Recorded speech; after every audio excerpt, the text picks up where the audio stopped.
guys, welcome to HUBoard. Yes, അപ്പോൾ നമ്മുടെ exam ഇവിടെ അടുത്തിട്ടുണ്ടല്ലേ. മോഡൽ എക്സാമും പബ്ലിക് എക്സാമും ഒക്കെ ഇവിടെ അടുത്തെത്തി നിൽക്കുകയാണ്. എല്ലാവരും അതിൻ്റെതായിട്ടുള്ള തിരക്കിലായിരിക്കും അല്ലേ. യെസ്, അപ്പോൾ നമ്മുടെ ഹിന്ദിയുടെ കേസിൽ നമുക്ക് 4 യൂണിറ്റ് ആണ് പഠിക്കാനുള്ളത്. ആ 3 യൂണിറ്റ് നമ്മൾ ക്രിസ്മസ് എക്സാം വരെ സെറ്റ് ആക്കിയിട്ടുണ്ട്. യെസ്, അത് അവിടെ നിൽക്കട്ടെ. നാലാമത്തെ യൂണിറ്റ് നമ്മൾ തൊട്ട് നോക്കിയിട്ടില്ല. സോ കുറച്ച് കൂടുതൽ ഇമ്പോർട്ടൻസ് നമ്മൾ ആ 4ാമത്തെ യൂണിറ്റിന് കൊടുക്കണം. ഓക്കെ, പക്ഷേ ആ 4ാമത്തെ യൂണിറ്റിലുള്ള 2 ചാപ്റ്റേഴ്സും വളരെ വളരെ സിമ്പിൾ ആണ് അല്ലേ. അപ്പോൾ ഒന്നാമത്തെ ചാപ്റ്റർ ഏതായിരുന്നടാ? യെസ്, അപരാധ് എന്ന് പറഞ്ഞിട്ടുള്ള കഹാനിയാണ്. നിങ്ങൾ ഓർക്കുന്നില്ലേ? യെസ്, 2 ബ്രദേഴ്സ് അല്ലെ, 2 ബ്രദേഴ്സ് തമ്മിലുള്ള ഒരു സ്റ്റോറിയാണ്. ഓക്കെ, അപ്പൊ എന്താണ്, മൂത്ത സഹോദരനോട് അല്ലെ, ചേട്ടനോടുള്ള തന്റെ അനിയന്റെ ഒരു ചെറിയ കുഞ്ഞു വാശിപ്പുറത്ത്, ഒരു പകയുടെ പുറത്ത് ഉണ്ടാവുന്ന സംഭവം ദെൻ ജീവിതകാലം മുഴുവൻ എന്താണ് ആ ഒരു സംഭവം എന്ത് ചെയ്യാണ്, അനിയൻ എങ്ങനെ അലട്ടിക്കൊണ്ടിരിക്കുകയാണ്. ഇതാണ് എന്ത് അപരാധ് എന്ന് പറഞ്ഞിട്ട് ഈ ഒരു കഹാനിയിൽ നമ്മളിത് പറയുന്നത്.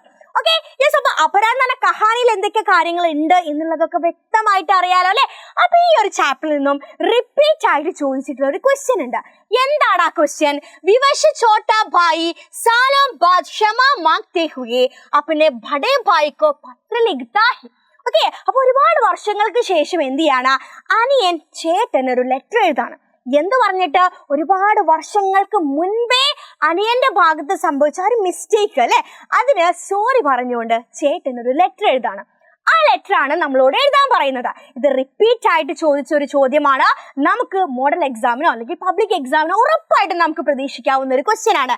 8 മാർക്കിനാണ് എന്താ നിങ്ങൾക്ക് ലെറ്റർ എഴുതാനുണ്ടാവുക. ഓക്കെ, അപ്പൊ എങ്ങനെയാണ് വളരെ സിമ്പിൾ ആയിട്ട് നമുക്ക് 8 മാർക്ക് മേടിക്കാൻ പറ്റുക? അപ്പൊ നോക്കിക്കേ, ഫോർമാറ്റ് കാര്യങ്ങളൊന്നും തെറ്റിപ്പോരുത്. ഡേറ്റും പ്ലേസും അതുപോലെ സല്യൂട്ടേഷനും ഒക്കെ കൊടുക്കണം കേട്ടോ. ഓക്കെ, നോക്കിക്കേ, പ്രിയ ഭായ് അബ് കൈസേ ഹേ കുശൽ മേ ഹേനാ. അപ്പൊ ചോദിക്കാണ് എന്താ, ഹൗ ആർ യു, സുഖല്ലേ? അബ് ജൈസേ ഏക് ഭായ് ഹോനെ മേരാ ബഡാ സൗഭാഗ്യ ഹേ. അല്ലെ, താങ്കളെ പോലുള്ള ഒരു ഏട്ടനെ കിട്ടിയത് എന്താണ്, ഞാൻ ഭയങ്കര ലക്കിയാണ്.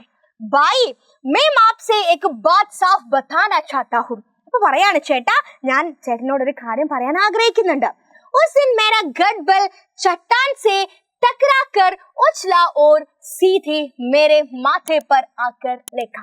അല്ലേ, അന്ന് എന്താണ്, ഞാൻ കളിച്ചുകൊണ്ടിരിക്കുന്ന സമയത്ത് എന്താ, കുട്ടിയും കോലും കളിച്ച സമയത്ത് അത് പാറയ്ക്ക് തട്ടിട്ട് എന്ത് ചെയ്തു, എന്റെ നെറ്റിയിലേക്ക് വന്ന് വീണ ആ ഒരു ദിവസം ഉണ്ടല്ലോ. മത ഫൂട്ട് ഗയാ ഓർ ഗൂൻ ബഹ്നെ ലേഖ. അപ്പൊ എന്ത് ചെയ്തു, നെറ്റി പൊട്ടി ഒരുപാട് ബ്ലഡ് പോവാൻ തുടങ്ങി. मैंने रोते हुए माम को बताया कि मुझे अपना गढ़बल से मारा है. അങ്ങനെ കരഞ്ഞുകൊണ്ട് ഓടിപ്പോയി ഞാൻ എന്ത് ചെയ്തു, അമ്മയോട് പറഞ്ഞു എന്താ, എന്നെ ചേട്ടൻ, അതായത് ഗഡ്ബൽ കൊണ്ടല്ലേ, കുട്ടിക്കോലും കൊണ്ട് എന്താ, കോല് കൊണ്ട് എന്താണ് എന്നെ അടിച്ചതാണെന്ന് ഞാൻ അമ്മയോട് പറഞ്ഞു. ബായ് മുझे अच्छी याद है. എനിക്ക് ശരി കറക്റ്റ് ആയിട്ട് എനിക്ക് ഓർമ്മയുണ്ട്. ഇസ് पर आपको पिताजी से बहुत मार खाना पड़ा. അല്ലേ, എനിക്ക് ഭയങ്കരമായിട്ടുള്ള ഓർമ്മ, അതായത് എനിക്ക് ഓർമ്മയുണ്ട് എന്താ, ചേട്ടൻ ഇതിന്റെ പേരിൽ ഒരുപാട് അടി ആരുടെ അടുത്ത് വാങ്ങിയിട്ടുണ്ട്. യെസ്, അച്ഛൻ്റെ അടുത്ത് ഒരുപാട് അടി കിട്ടിയിട്ടുണ്ട്. ആജ് മേം പശ്ചാത്താപ് സേ വിവശ് ഹും. പക്ഷെ ഇന്നും എന്താണ്, എനിക്ക് അതിൽ ഒരുപാട് പശ്ചാത്താപമുണ്ട്. ആപ്കെ പയർ പക്കട്കർ ക്ഷമ മാങ്താ ഹൂം. അല്ലെ, താങ്കളെ കാല് പിടിച്ചുകൊണ്ട് എന്ത് ചെയ്യാണ്, ഞാൻ ക്ഷമ ചോദിക്കാണ്. മുझे ക്ഷമ തേങ്കേനാ, എന്നോട് ക്ഷമിക്കൂലേ, എനിക്ക് മാപ്പ് തരൂലേ. മുझे മാലൂം ഹേ കി, എനിക്കറിയാം എന്ത്, ആപ് ഇസെ ഭൂൽ ചുക്കേ ഹോംഗെ ക്യോങ്കി ആപ് മുझे बहुत प्यार करते हैं. എനിക്കറിയാം ചേട്ടൻ ഇതൊക്കെ മറന്നു പോയിട്ടുണ്ടാവുന്നു, കാരണം ചേട്ടൻ എന്നെ ഒരുപാട് സ്നേഹിക്കുന്നുണ്ട്. മേരാ അപരാധ് പർ ക്ഷമ കീജിയെ. പക്ഷെ എന്ത് ചെയ്യണം, എന്റെ തെറ്റില് എന്നോട് ക്ഷമിക്കണം.